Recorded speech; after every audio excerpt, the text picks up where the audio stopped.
আমার আব্বাজি তখন আমার গ্রামে মসজিদের ইমাম ছিলেন। আমার তখন জন্ম হয়েছে নাকি জানি না। আমার আব্বাজি একদিন ঘটনা শোনাচ্ছিলেন যে আমি যখন ইমাম ছিলাম, এখন আমার আব্বাজির বয়স ৭৮-৮০ বছর প্রায়। তো আমি যখন ইমাম ছিলাম তো আমার এমনও মুক্তাদি ছিল, ফজরের নামাজ পড়ে লোকের চুলায়, গরিবের চুলায় পা ভরে দেখত। যার চুলাতে আগুন থাকতো বুঝতে পারতো। দেখবেন খড়েতে আগে রান্না হতো না খড়ে আগুন রান্না করলে সকালেও আগুনটা তলায় থাকতো না হালকা। তো পা ভরে দেখতেন, যার চুলায় আগুন থাকতো সেখান থেকে চলে যেত, যার চুলাতে আগুন থাকতো না বুঝতে পারতেন যে এর বাড়িতে রাত্রিতে রান্না হয়নি। সঙ্গে সঙ্গে চাল ডাল সবজি ইত্যাদি কিনে তার দরজায় নামিয়ে দিয়ে চলে যেতেন তারা উঠার আগে। জোরে বলুন সুবহানাল্লাহ। কি চরিত্র ছিল লোকের। আর এখন ওরে বাবার, এখন ঘুরিয়ে নিয়ে আরো পালিয়ে যাবে। এখনকার ছেলেরা দুদিন নামাজ পড়ে, এই আমাদের চাচারা যারা নামাজ পড়ে তাদেরকে বলছে এরা নামাজ বেশ ভালো জানে না রে, এর আগেকার লোক আমাদের মতো কি নামাজ জানে?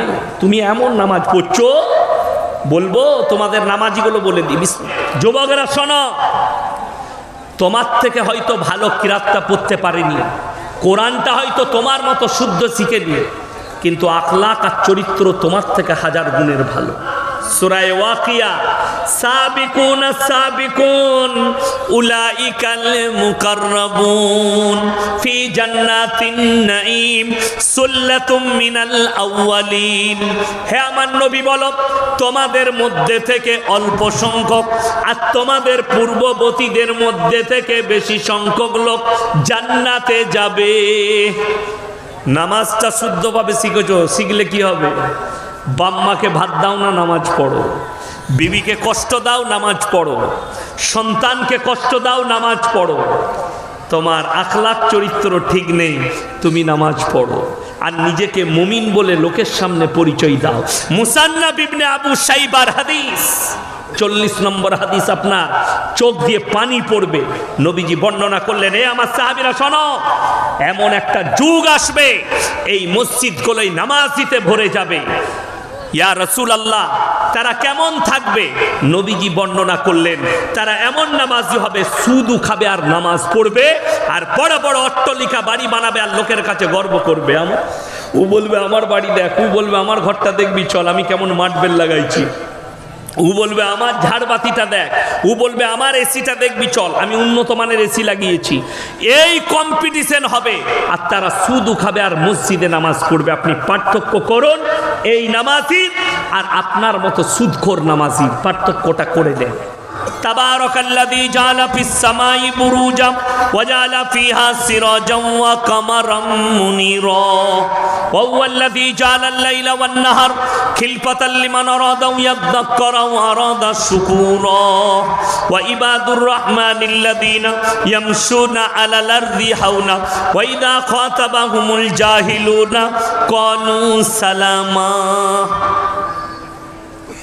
والذين يبيتون لربهم سجدا وقياما والذين يقولون ربنا اصرف عنا عذاب جهنم إن عذابها كان غراما إنها ساءت مستقرا ومقاما। হে আমার বিশ্বনবী বলো, তাবারাকাল্লাযী জাআলা ফিস সামাই বুরুজা, এই বুরুজটাকে আমি আল্লাহ রাব্বুল আলামিন চন্দ্র সূর্য গ্রহ তারা নক্ষত্র দিয়ে সাজনিত করেছি। ওয়া হুয়াল্লাযী জাআলাল লাইলা ওয়ান নাহার, দিবা এবং রাত্রি আমি আল্লাহ সৃষ্টি করেছি। আল্লাহর কসম, পৃথিবীর শক্তি কোথায় ফেলোয়ার জানেন? পৃথিবীর বিজ্ঞান কোথায় ফেলোয়ার? যাদেরকে উন্নত মানের ভাবছেন, একটু দয়া করে বলছি, এই শীতকাল আসছে, রাত বড় হচ্ছে না ছোট হচ্ছে? বাবা, রাত বড়। তোমার বিজ্ঞানকে বলো, পৃথিবীর সব শক্তিকে এক কাছে হতে বলো, আর বলো এই রাত্রিটাকে একবার ছোট করে দেখিয়ে দাও। রাত্রি বড় হয়, তাকে একটু ছোট করে দাও। আল্লাহর কসম, পৃথিবীর শক্তি নেই, এই শক্তি শুধুমাত্র আমার আল্লাহ রাব্বুল আলামিনের আছে। জোরে একবার বলুন সুবহানাল্লাহ। আল্লাহ ছাড়া এই শক্তি পৃথিবীর কারুর নেই। চলুন তোমরা শুকর আদায় করো, দিবা এবং রাত্রি আমি আল্লাহ সৃষ্টি করেছি। তার থেকে তোমরা জ্ঞান অর্জন করো, আমার কৃতজ্ঞতা যাপন করো, আমার শুকর আদায় করো। চলুন এরপরে আল্লাহ শর্ত রাখলেন, আমার প্রিয় বান্দা হতে গেলে 1 নম্বর আখলাক আর চরিত্র যেটা আনতে হবে সেটা হচ্ছে ওয়াইবাদুর রহমানিল্লাযীনা ইয়ামশুনা আলাল আরদি হাওনা। তারা দুনিয়ার বুকে তোমরা যখন বিচরণ করবে শান্তির সঙ্গে বিচরণ করবে। শান্তি আপনার দ্বারা জানো কেউ কষ্ট না পায়। নবীজি সাল্লাল্লাহু আলাইহি সাল্লাম বললেন, হে আমার সাহাবীরা শোনো, তোমরা অতক্ষণ পর্যন্ত মুমিন হতে পারবে না যতক্ষণ পর্যন্ত আপনার কাছ থেকে আপনার প্রতিবেশী সুরক্ষিত নয়। একটা হাদিসে আছে নবীজি সাল্লাল্লাহু আলাইহি সাল্লাম বলেন, হে আমার সাহাবীরা শোনো, তোমরা তোমাদের দেওয়ালকে এতটা উঁচু করো না যে তুমি পাশের গরিবের গরিবিটা না দেখতে পাও। আমার আব্বাজি তখন আমার গ্রামে মসজিদের ইমাম ছিলেন। আমার তখন জন্ম হয়েছে নাকি জানি না। আমার আব্বাজি একদিন ঘটনা শোনাচ্ছিলেন যে আমি যখন ইমাম ছিলাম, এখন আমার আব্বাজির বয়স ৭৮-৮০ বছর প্রায়। তো আমি যখন ইমাম ছিলাম তো আমার এমনও মুক্তাদি ছিল, ফজরের নামাজ পড়ে লোকের চুলায়, গরিবের চুলায় পা ভরে দেখতো। যার চুলাতে আগুন থাকতো বুঝতে পারতো। দেখবেন খড়েতে আগে রান্না হতো না খড়ে আগুন রান্না করলে সকালেও আগুনটা তলায় থাকতো না হালকা। তো পা ভরে দেখতেন, যার চুলায় আগুন থাকতো সেখান থেকে চলে যেত, যার চুলাতে আগুন থাকতো না বুঝতে পারতেন যে এর বাড়িতে রাত্রিতে রান্না হয়নি। সঙ্গে সঙ্গে চাল ডাল সবজি ইত্যাদি কিনে তার দরজায় নামিয়ে দিয়ে চলে যেতেন তারা উঠার আগে। জোরে বলুন সুবহানাল্লাহ। কি চরিত্র ছিল লোকের। আর এখন ওরে বাবার, এখন ঘুরিয়ে নিয়ে আরো পালিয়ে যাবে। ঠিক বললাম না ভুল বললাম? এখন পেলে আবার নিয়ে পালিয়ে যাবে। এই আখলাক কাদের ছিল? আমার বাপ দাদুদের। এখনকার ছেলেরা 2 দিন নামাজ পড়ে, এই আমাদের চাচারা যারা নামাজ পড়ে তাদেরকে বলছে এরা নামাজ বেশ ভালো জানে না রে, এরা আগেকার লোক, আমাদের মতো কি নামাজ জানে? তুমি এমন নামাজ পড়ছো, বলবো তোমাদের নামাজিগুলো বলে দিই। বিসমিল্লাহ। এই চাচাকে দেখছেন, যুবকরা শোনো, তোমার থেকে হয়তো ভালো কিরাতটা পড়তে পারেনি, কোরআনটা হয়তো তোমার মতো শুদ্ধ শিখেনি, কিন্তু আখলাক আর চরিত্র তোমার থেকে 1000 গুণের ভালো। তুমি মোবাইলে পর্ন দেখো, নামাজও পড়ো। তুমি মোবাইলে ফিল্ম দেখো আর নামাজও পড়ো। তুমি প্রেম করো ফোনেতে আর নামাজ পড়ো।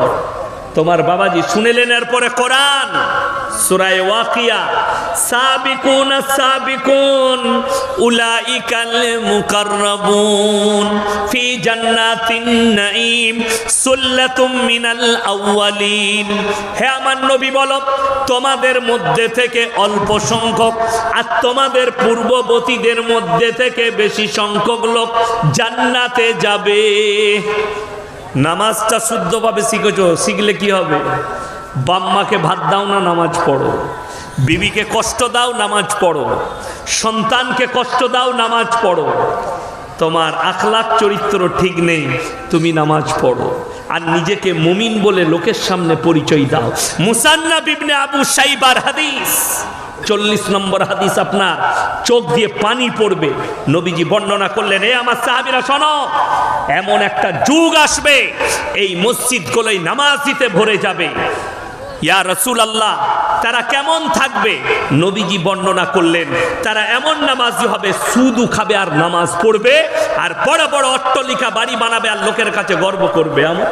ও বলবে আমার বাড়ি দেখ, ও বলবে আমার ঘরটা দেখবি চল, আমি কেমন মার্বেল লাগাইছি। ও বলবে আমার ঝাড়বাতিটা দেখ, ও বলবে আমার এসিটা দেখবি চল, আমি উন্নত মানের এসি লাগিয়েছি।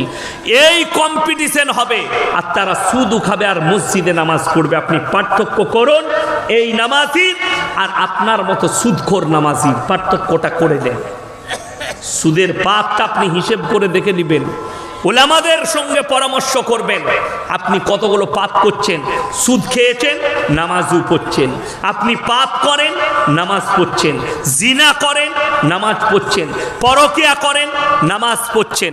আমার মায়েরা শোনো, যারা পরকিয়া করো আর নামাজ পড়ো, তোমরা কিয়ামতের দিনে কঠিন আল্লাহর কাছে পাকড়াও হবে। নামাজ হচ্ছে পরিবর্তনের জিনিস। জোরে বলুন সুবহানাল্লাহ। কিসের পরিবর্তনের?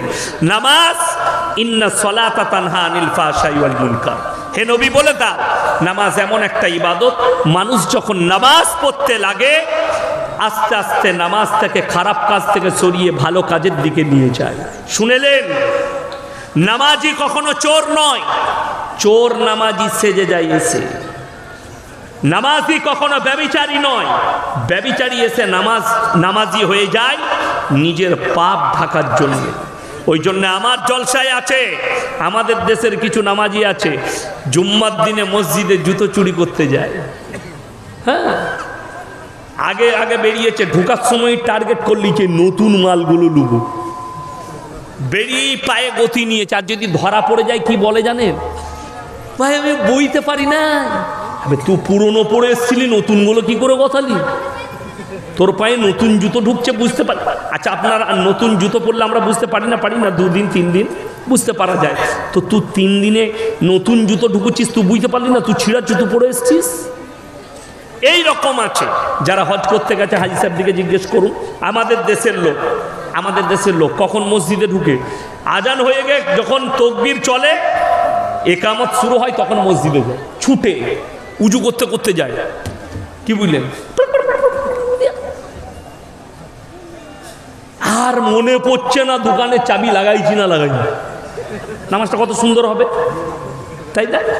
নামাজে টাকা গুনে অনেকজন, দোকানের টাকা কেন? এটা মক্কা মদিনা আরব ভূমির সাথে পার্থক্যটা শুনেলেন।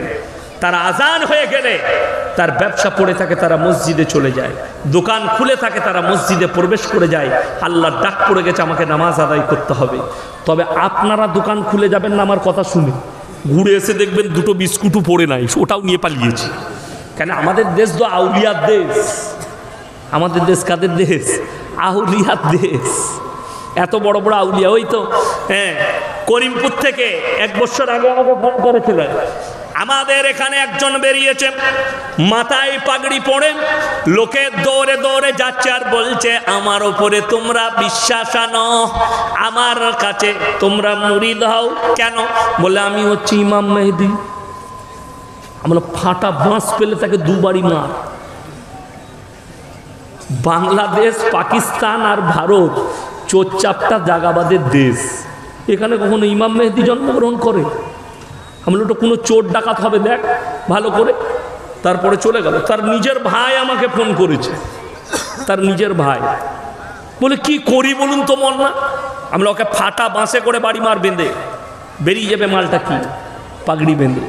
নাউজবিল্লাহি মিন জালিক, লোককে ধোকা প্রতারণা। তো সেই দেশের মানুষ কি করে ভাবলেন? যারা আরবে চায় হাজি সাহেবদের পরিবর্তন কি করে আসে? এখানে একটা লোককে হজ করতে পাঠিয়ে দেন, উমরা করতে, তার পরিবর্তন আসবে। কেন? সেখানে গিয়ে সেই আকীদাটা দেখে আসবে কি। আর আমাদের দেশে ও নামাজও চলছে, চুরিও চলছে, নামাজও চলছে, গাঁজাও চলছে, নামাজও চলছে, ব্যভিচারও চলছে, নামাজও চলছে, লোককে ধোকাও চলছে। ধোকা বেড়ে গেল মোবাইল আসার পরে। বেড়েছে না বাড়েনি? মিথ্যা কথা বলা গুনায়ে কবিরা। আর আমরা পদে পদে মিথ্যা কথা বলি, ঠিক কি না? পদে পদে মিথ্যা কথা। আপনি একজন আপনার কাছে টাকা পায়, হ্যালো কোথায় আছো? কোথায় আছিস রে? টাকা খান দিবি না? হ ভাই আমি তো কলকাতায়, কিন্তু মাল ঘরেই শুয়ে আছে। এরকম লোক আছে না? না, হাজারো মিথ্যা কথা। তুমি বানিয়ে বানিয়ে মিথ্যা কথা বলবে, আর তুমি নিজেকে মুমিন বলে লোকের কাছে পরিচয় দিচ্ছ না। আমার নবীজি সাল্লাল্লাহু আলাইহি সাল্লাম আখলাক আর চরিত্র দিয়েছিলেন।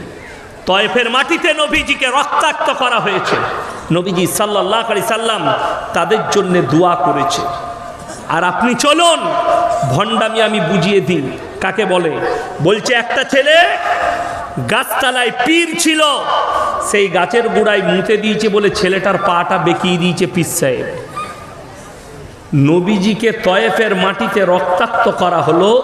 আল্লাহর রসুল সাল্লাল্লাহু আলাইহি সাল্লাম তাদের জন্য ঘুরিয়ে দোয়া করলেন, আল্লাহ তুমি এদিকে ধ্বংস করো না, এদিকে ঈমান দান করো। জোরে বলুন না সুবহানাল্লাহ। আর তুমি বলছো, আচ্ছা পীর মানে আমরা কি জানি সকলে? ভালো লোক না খারাপ লোক? ভালো লোক।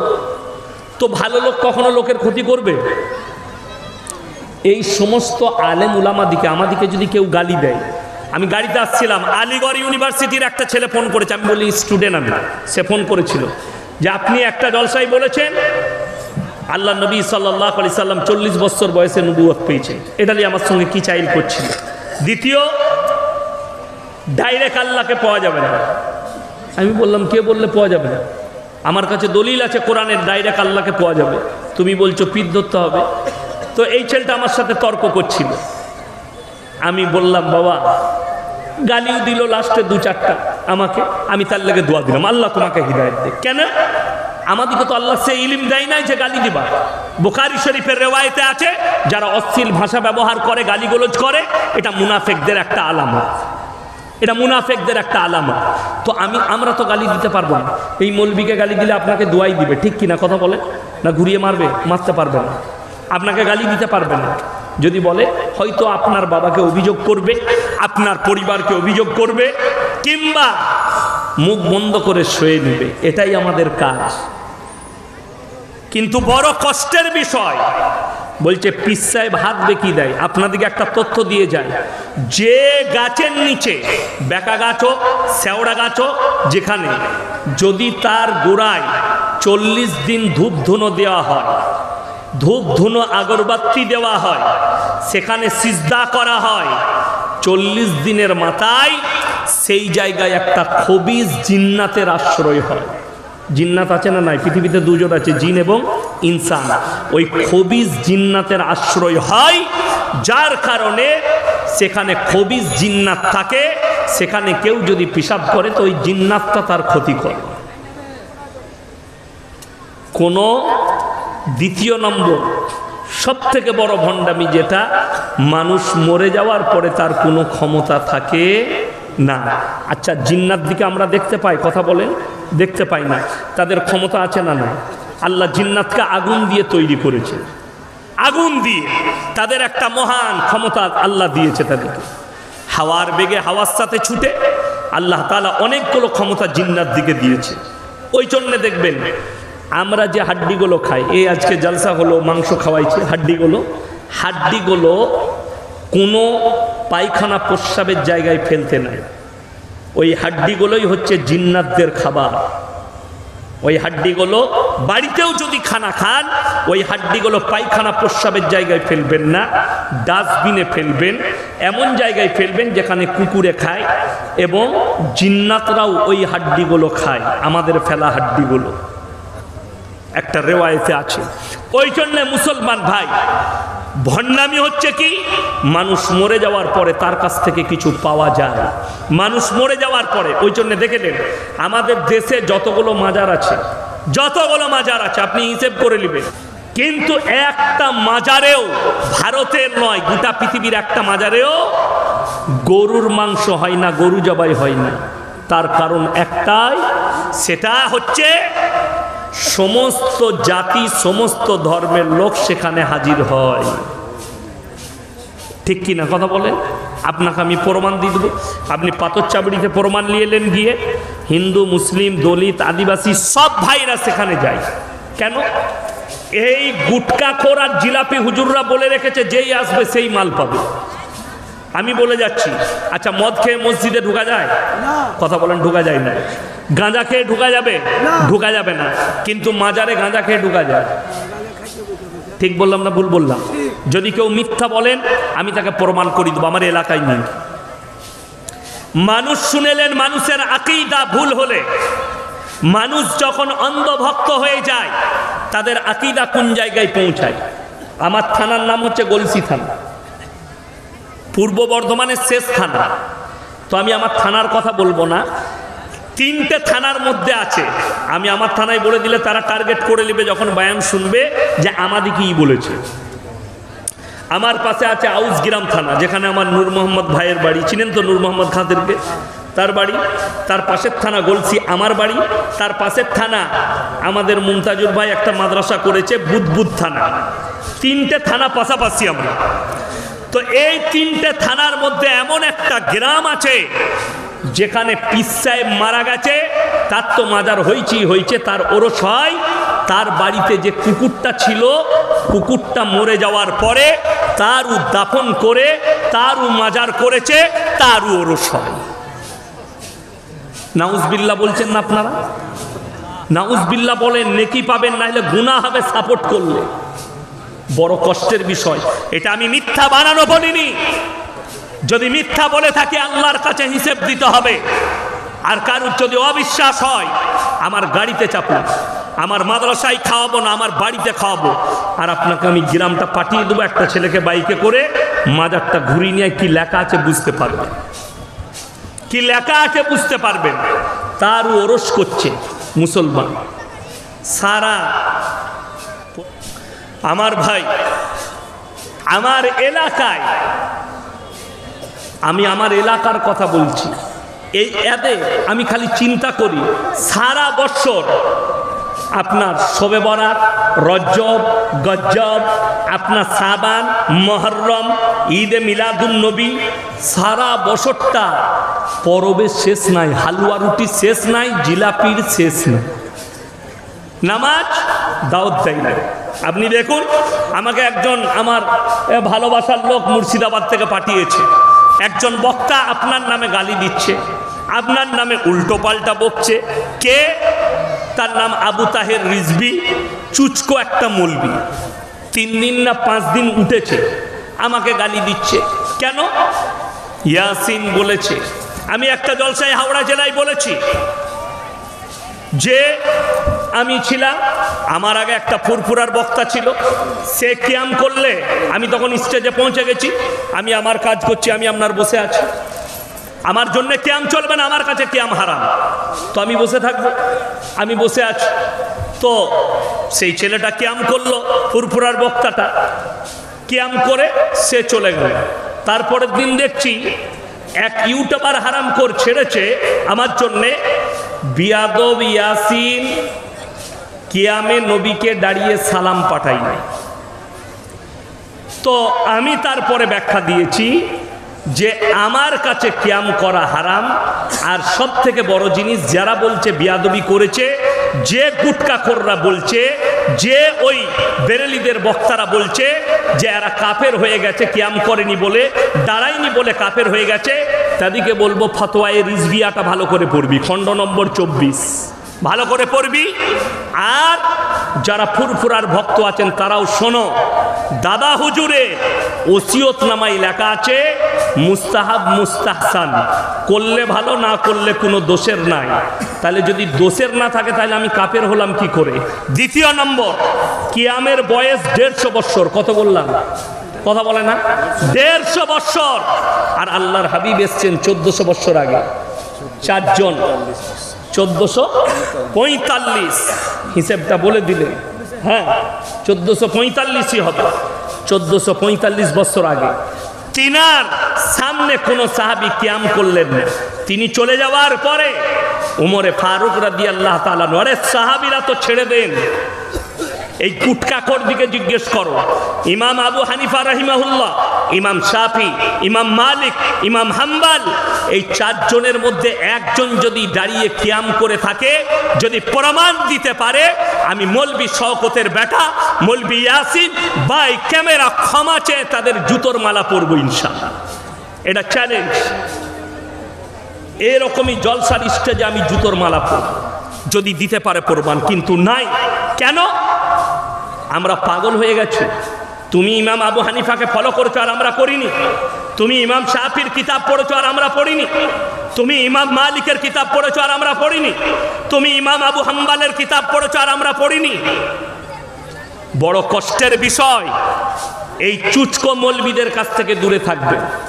কিয়ামটাকে ফরজ করে দিয়েছে। এদের ভাষণ শুনেন, এরা নামাজের দাওয়াত দেয় না, সুদের কথা বলে না, ব্যভিচারের কথা বলে না, নামাজের জন্য বলে না, হারাম হালালের কথা বলে না। বলবে কি? মায়েরা বাপেরা আমার খাজা বাবা গোটা আনা সাগরের পানিগুলো লোটার মধ্যে ভরে নিলেন। হাদিসেও নাই, কোরআনেও নাই। আছে কোথায়? জিলাপি হুজুরের বইয়ে। আছে কোথায়? গুটকাখোরের বইয়ে। বড় কষ্টের বিষয়, যেটা হাদিসে নাই, কোরআনে নাই। সেদিনে আমি 24 পরগনায় ছিলাম, বলে না হলে থাকতে পারি না। আল্লাহর কৃপায় দোয়া করবেন। আল্লাহর কসম, আল্লাহকে ছাড়া কেউ কি ভয় খায় না, আর কিয়ামত পর্যন্ত খাবো না। জোরে বলুন ইনশাআল্লাহ।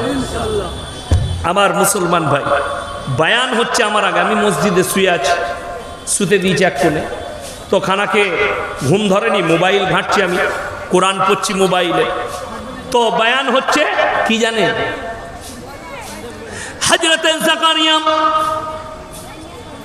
তেনার কওমের লোক তেনাকে মারার জন্য খেদারেছে।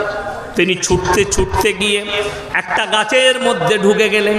শয়তান তার জামাটা টেনে ধরেছে, জামাটা একটু বেরিয়েছিল। এটা দেখে সেই লোকেরা এসে গাছটাকে করাতে করে কেটে দিল, আর হযরতে জাকারিয়াও কাটা গেল। আমি তাকে বায়ানের পরে জিজ্ঞেস করলাম, ভাইজান হাদিসটা কোথায় আছে? বলছে আমি জানি না। পেলে কোথায়? বলে শুনেছি। আমি শোনা মাল খুব খারাপ, জানা মাল ভালো। এসো না, পেলে কোথায় বায়ান? একদম এটা একদম জাল হাদিস, টাটকা মিছে কথা। এটা গল্প বানানো, এর থেকে বড় গল্প আর কিছু নাই। বানানো গল্প। আল্লাহ হিফাজত করুক মুসলমানকে। জিজ্ঞেস করো, ও নিজেই জানে না কোথা থেকে বলছে। বড় পীর আব্দুল কাদের জিলানী রহমতুল্লাহ আলাই মায়ের পেট থেকে 18 পারা হিফজ করে এসেছিলেন। পেলি কোথায়? ও নিজে জানে না। বয়ান চলছে আর লোকরা শুনছে, লোকরা বলছে দারুণ হচ্ছে। নামাজের কথা নাই, রোজার কথা নেই। আরে এটা বল। খাজা মঈনুদ্দিন চিশতি রহমতুল্লাহ আলাই 12 বছরের পর থেকে মৃত্যুকাল পর্যন্ত তাহাজ্জুদ কাজা করে না। হারাম করতু, গাঁজা খেয়ে পড়ে থাকিস, এক ওয়াক্তের নামাজ পড়িস না। তোর থেকে বেশি খাজা মঈনুদ্দিন চিশতিকে আমরা ভালোবাসি। তিনি নামাজ পড়েছেন, আমরা নামাজ পড়ি।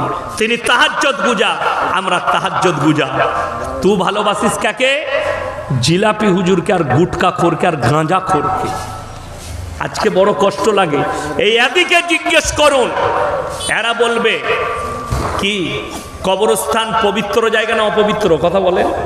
পবিত্র জায়গা লোকে জানে, আমরা সকলে জানি। তো কবরস্থান যদি পবিত্র জায়গা হয়, খাজা বাবার কবরটা কি অপবিত্র নাকি? যদি বলো পবিত্র, তাহলে আমি জানতে চাইছি তাদের কাছ থেকে, ফিল্মের আর্টিস্টরা তাদের বিয়ে হলে আশীর্বাদ নিতে আসে না আসে না? তাদেরকে জিজ্ঞেস করো পবিত্রতা কি বলে, পাক পবিত্র কাকে বলে? গাঁজা খেয়ে ঢুকে যাচ্ছে। ইসলামে গাঁজা খাওয়া হারাম না? হারাম না? হারাম। আপনি চলুন, পৃথিবীর যতগুলো পাপ আছে, যত রকমের পাপ আমাদের দেশে আছে, সব পাপটাই পাথরচাবড়ির মেলাতে হয়। ইসলামে মেলা ওই জন্যে হারাম। ব্যভিচার পাথরচাবড়িতে হয়। আমি একটা জলসায় বলেছি, অনেকজন গালি দিয়েছে, আমি আবার বলে যাচ্ছি। হ্যাঁ, বাস্তব বলে যাচ্ছে, এটা সত্য কথা বললাম। আমার এলাকায় যতজন লোকের মেয়ে নিয়ে পালাইছে, পুলিশে কোথায় খুঁজে পেয়েছে? বলে পাথরচাবড়িতে। ঘর ভাড়া নিয়েছিল, নোংরা জায়গা, জঘন্য জায়গা, অপবিত্র জায়গা। আল্লাহ হেফাজত করুক। আমার মুসলমান ভাই, যিনি শুয়ে আছেন তার বিরুদ্ধে বলার আমার অধিকার নাই, যেহেতু আমি তেনাকে চিনি না। তিনি কে? আমার তখন জন্ম হয়নি, ঠিক কিনা কথা বলেন? অর্থাৎ তিনি কেমন মানুষ ছিলেন আমার আল্লাহ জানে, আমাদের বড়রা জানে, যারা আমাদের বড় আছে। আমি জানি না। কিন্তু বর্তমানে যেগুলো আছে, এগুলো প্রত্যেকটা গাঁজাখোর বসে আছে সেখানে, মাতাল বসে আছে, সুদখোর বসে আছে, পাপী গাঁজার আসর বসে, মদের আসর বসে, জিনার আসর বসে। সেই জায়গায় কখনো আল্লাহর রহমত বর্ষিত হতে পারে? বড় কষ্টের বিষয় এটাই। চলুন সবাই আখলাক আর চরিত্র নিয়ে আসবো। জোরে হাত তুলে বলুন ইনশাআল্লাহ। চরিত্র নিয়ে আসুন। কি আখলাক? নবীজিকে আল্লাহ কি বললেন শুনেলেন। ফাবিমা রাহমাতিম মিনাল্লাহি লিনতা লাহুম ওয়ালাউ কুনতা ফাজ্জান গালিজান কালবি লানফাজ্জু মিন হাওলিক। হে নবী, তোমার হৃদয়টাকে নরম আর কোমল করেছিলাম বলে কেউ কোনোদিন তোমার কাছ থেকে দূরে সরে যায়নি। লানফাজ্জু মিন হাওলিক, আর আমি যদি তোমাকে কর্কশ ভাষী করিতাম সবাই তোমার কাছ থেকে দূরে সরে যেত। আমার ভাইয়েরা, আমার মায়েরা কান খুলে শুনেলেন, আল্লাহর হাবিব সাল্লাল্লাহু আলাইহি সাল্লাম আখলাক আর চরিত্র দেখিয়েছেন, নরম ছিলেন। নরমে কাজ হয়, গরমে কিন্তু কাজ হয় না, গরমে কাজ হবে না। দ্বিতীয় নম্বর, ওয়াইদা খাতাবাহুমুল জাহিলুনা ক্বালু সালামা, তোমরা অশিক্ষিত জাহিলদের সঙ্গে তর্ক বিতর্ক করো না। ওয়াল্লাযীনা ইয়াবিতুনা লিরাব্বিহিম সুজদান ওয়া কিয়ামা, এবং তারা রাতের অন্ধকারে রাত জেগে কেঁদে কেঁদে আমার ইবাদতে রাত যাপন করে। ওয়াল্লাযীনা ইয়াকুলুনা রব্বানা সিরিফ আন্না আযাবা জাহান্নাম ইন্না আযাবাহা কানা গরামা ইন্নাহা সাআত মুস্তাকাররা ওয়া মুকামা, এবং তারা আল্লাহর কাছে ক্ষমা প্রার্থনা করে, ওগো আল্লাহ তুমি আমাদেরকে জাহান্নামের আগুন থেকে হেফাজত করো। ইন্না আযাবাহা কানা গরামা ইন্নাহা সাআত মুস্তাকাররা ওয়া মুকামা, ওগো আল্লাহ জাহান্নাম একটা খারাপ বাসস্থান, আমাদের সকল ভাইকে আল্লাহ ওই জায়গা থেকে হেফাজত করুক। জোরে বলুন আল্লাহুম্মা আমিন। এরপর আমি বলবো, আমার মুসলমান ভাই, আপনি তিনটে কথার উপরে আমল করবেন, আল্লাহ আপনার কারোবারে মালে বরকত দিবে। জোরে বলুন ইনশাআল্লাহ, জোরে বলুন ইনশাআল্লাহ। এক নম্বর, وآتِ ذا القربى حقه والمسكين وابن السبيل ولا تبذر تبذيرا إن المبذرين كانوا إخوان الشياطين وكان الشيطان لربه كفورا। হে আমার বিশ্বনবী, পৃথিবীর মানুষকে বলো, ওয়াআতি যাল কুরবা, সব থেকে প্রথমে তোমার কাছের যারা গরিব আছে তাদের খেয়াল রাখবে। ওয়ালিয়াতামা ওয়াল মাসাকিন, তারপরে লক্ষ্য রাখবে কোথায় এতিম আর মিসকিন আছে। মাদ্রাসায় বেশি কি থাকে কথা বলেন? এতিম আর মিসকিন, বাচ্চা, তালবিল ইলম, এদের কাছে আপনি টাকা খরচ করলে অনেক নেকি পাবেন।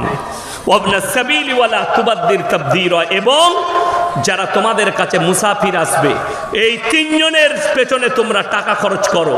আজকের এই মজমায় সব থেকে বড় মুসাফির কে? আমি। আমার বাবাজি বদরুদ্দোজা সাহেব তো কাছের মানুষ। আমি 327 কিলোমিটার না 26 কিলোমিটার হলো আমার বাড়ি থেকে এখান পর্যন্ত আমি গাড়ি নিয়ে এলাম। আমি সব থেকে বড় মুসাফির।